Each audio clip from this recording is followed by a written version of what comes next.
변상욱 대기자. 네.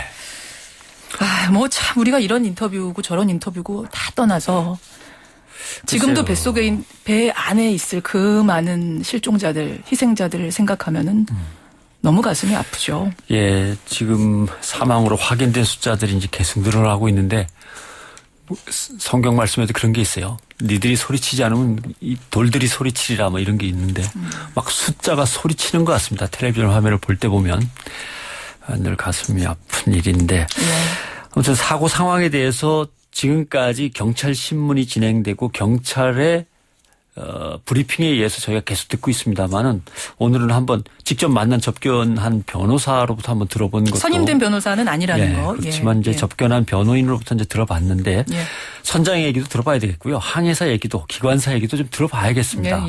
그리고 지금 경찰이 또 제대로 조치를 취했나도 쟁점 중에 하나이기 때문에 사실은 해경이 지금 수사를 하고 있는 주체이기도 하지만 수사를 또 받아야 되는 주체이기도 하거든요. 그래서 담당자들의 얘기도 한번 들어보는 건 이제 의미가 있을 것 같고 이런 것들을 다 들어본 다음에 뭔가 이제 종합적으로 한번 좀 판단할 그런 여유가 있겠습니다. 청취자 김혜정 님도 정부의 초동대처 부분도 모두 다 진실이 밝혀져야 합니다. 종합적으로 상황을 바라볼 필요가 있다는 문자들도 보내주고 계십니다. 좋은 말씀이십니다.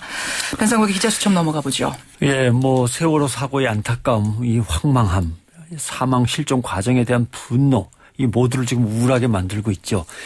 한편으로는 야 이래건 도저히 안 되겠다. 다시 좀 기운을 차려보자 우리. 이런 이제 여론도 번져가고 있어요. 생존자나 사상자, 실종자, 그 가족들의 정신적인 외상은 뭐 극심한 거죠. 이건 아마 이 뒤에 인터뷰가 준비되어 있을 거라고 생각을 합니다만은 모두의 위로나 보살핌이 필요한 건 당연한 거고요. 오늘 저희가 뒤에 인터뷰할 분은요. 비슷한 선박 사고로 동생을 잃은 분인데 이분이 또 심리학자세요. 이분의 이야기를 들으시면 여러분 많은 도움이 되실 것 같아요. 이런 이제 직접적인 피해자 외에도 단원고 학생들 전체, 그다음에 안산 시민들 그리고 다수의 국민 우리들도 나름의 정신적인 상처를 입었습니다. 그렇죠. 방송화면 계속 보다 보면 정말 우울해지고 분노가 끓어오르고 일상생활이 안정이 안 된다는 분들 많이 계세요. 네. 뭐 이런 참사를 지켜보면서 이거는 이웃으로서 같은 사람으로서 당연한 반응입니다. 아파하고 힘들어하고 하는 거 같이 해야죠. 다만 정도가 좀 너무 심하거나 장기간 지속되면 이게 내 가족 내 친구가 희생된 건 아니지만 정말 트라우마가 됩니다. 우리들한테도. 그렇죠. 이것을 이제 바이캐리어스 트라우마, 흔히 말하는데 뭐라고 할까요? 대리적 외상증후군.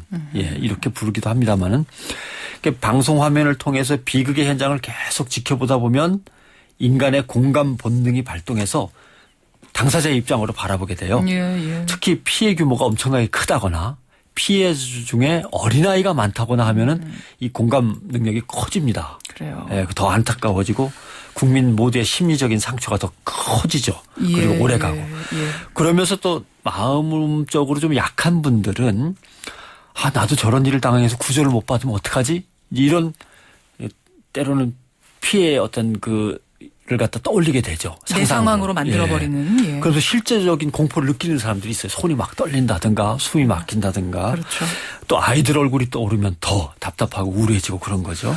이렇게 심리적으로 많이 우울해지고 힘든 지경까지 가면 어떻게 해야 되는 건가요? 텔레비전을 일단 뭐 꺼야 되는 건가요? 어떻게 해야 되나요? 글쎄요. 이게 참 난감한 일인데 생존을 기원하고 함께 아파하는 건 해야 할 일입니다. 힘들어도요. 물론이죠. 계속 관심을 기울이고 아파해야 되는 거죠.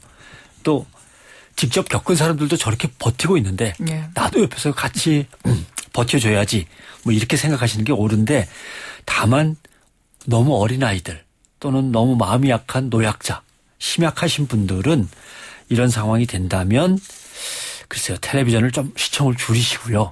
같이 아파하더라도 일상생활에 집중을 하면서 좀 여기서 벗어나실 필요는 분명히 있습니다. 우리 모두의 트라우마에 대한 이야기를 지금 나누고 있는데 어떻게 해야 될까를 좀 구체적으로 뭔가 얘기할 수 있는 부분이 있을까요? 글쎄요. 국가 사회적인 걱정을 기자로서 한다면 심리학 이론 중에서 깨진 유리창 이론이라는 게 있어요. 그게 뭔가요? 미국의 이제 필립 짐바르도라고 하는 사람이 맨 처음 시작한 건데 스탠포드 대학이라고 하는 그 유명한 대학 아주 점잖고 밝은 그 거리에 자동차를 한 대 놔뒀습니다. 깨끗한 자동차를 놔뒀는데 며칠이 지났는데도 흠집 하나 나지 않았어요. 사람들이 야 이거 도난 자동차인 모양인데 주인을 빨리 찾아줘야 되는 거 아니냐면서 경찰에 오히려 주인 찾아주라고 신고를 막 했습니다. 같은 장소에 자동차를 또 세워놓고 이번에는 망치로 유리창을 한 2장 깨버렸어요. 그리고 흠집도 좀 내고. 예. 그랬더니 어떻게 됐을까요? 몇 시간 만에 자동차는 완전히 누더기가 돼갖고 거꾸로 뒤집혀 버렸습니다. 사람들이 그냥 뒤집어 버렸어요. 그러니까 길에 침 뱉고 휴지 버리고 할 때 깨끗한 데는 못 그럽니다. 아하. 누군가가 침 뱉은 자국이 있거나 휴지 버린 게 여기저기 있으면 예. 쉽게 나도 거기다 하나 얹는 거죠. 이게 의미하는 바가 뭔가요? 사회 속에서도 마찬가지입니다. 그래, 아이고 이놈의 세상 정말 엉망진창이다라고 생각할수록 사회 질서와 공동체에 대해서 그래까짓 거 하면서 자기도 무시하기가 쉬워지는 겁니다. 그래요. 한 사람 두 사람 그런 심정들이 늘어가면 익명성이 생겨. 너도 나도 다 하니까 나도 휙 던져버리거나 나도 그냥 에잇 하고 그냥 뭉개고 넘어가도 예. 감출 수 있습니다. 예, 숨을 수 있는 거죠. 아하. 그러면 더 심해지는 거죠. 익명성이 보장될수록. 예, 예. 그러니까 다수가 우울하고 냉소적이 되면 거기에 묻혀서 옆 사람들도 참여하는데 이 나라가 그렇지 뭐라고 하는 의식이 동시에 여기저기 전파되면은 여기에 동조하는 다른 일탈들이 막 늘어나는 거죠. 그럴 수 있겠네요. 내가 버티면 또 내가 피해자들을 위로하면서 우리 사회에 힘을 불어넣어야지라고 생각하면 옆 사람도 그래야지만 에잇 하고 내가 침을 뱉으면 옆 사람도 침을 뱉는데 내 옆 사람이 몇 명이겠습니까?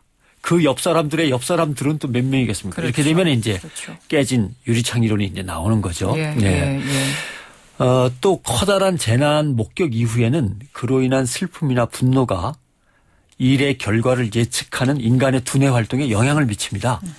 그러니까 그 감정 상태가 다른 사람을 바라보는 우리의 시선, 사회나 업무, 비즈니스를 판단하는 우리의 인식의 기반을 흔들어 버려요. 예. 교통체증이나 동료의 실수를 보면 옛날보다 훨씬 더 예민하게 짜증납니다. 지금 그래요. 예. 예. 그리고 어쩌다 그런 건데도 그래 저 사람 늘 저래 뭐 이렇게 되는 거죠. 네. 맞아요. 그래서 조금만 위험해도 피해버립니다. 조금만 부담스러워도 나 그거 싫어 안 할래 예. 밀어놔 이렇게. 그러니까 사업상의 결정이나 일의 선택에서도 위험은 일단 무조건 피하는 보수적인 경향이 또 사회 속에서 강해집니다. 이럴 때 잘못 판단하시면 안 됩니다. 기분이나 느낌 때문에 잘못 판단하는 거예요. 어쩌면 우리가 늘 겪는 일입니다만은 예, 예. 대형 재난 참사 이후에는 우리 모두가 동시에 그런 상황에 놓이게 되니까 예. 국가적으로 이걸 위기 관리할 계획이 세워져 있어야 됩니다. 그러네요. 단기, 중기, 장기 계획을 체계적으로 세워야 되는 거죠. 특히 청소년들이 스트레스 관리를 못합니다. 스스로 잘 이거 돌봐야 되고 사회와 기성세대에서 불신과 이 막 분노가 치밀어 오르는 거 아이들이 이것도 막아줘야 되고 정부도 구조수색 과정에서 제대로 위기관리 능력을 지금까지 못 보여갖고 오히려 스트레스를 더해줬어요. 맞아요. 그러면 안 됩니다. 이제부터라도 국가 차원의 트라우마 관리 잘하고 침몰 선박을 건져 올리는 작업도 빨리 끝내야 되고 물론이죠. 후속 조치들을 신속하고 짜임새 있게 잘해줘야지 안 그러면 국가의 스트레스 관리나 위기 관리가 점점 더 어려워집니다. 스트레스 관리 얘기하기 전에 하여튼 지금 상황, 이 구조 작업, 수습 이거라도 좀 똑부러지게 예. 했으면 좋겠습니다. 그렇습니다. 한상욱 대기자 수고하셨습니다. 고맙습니다.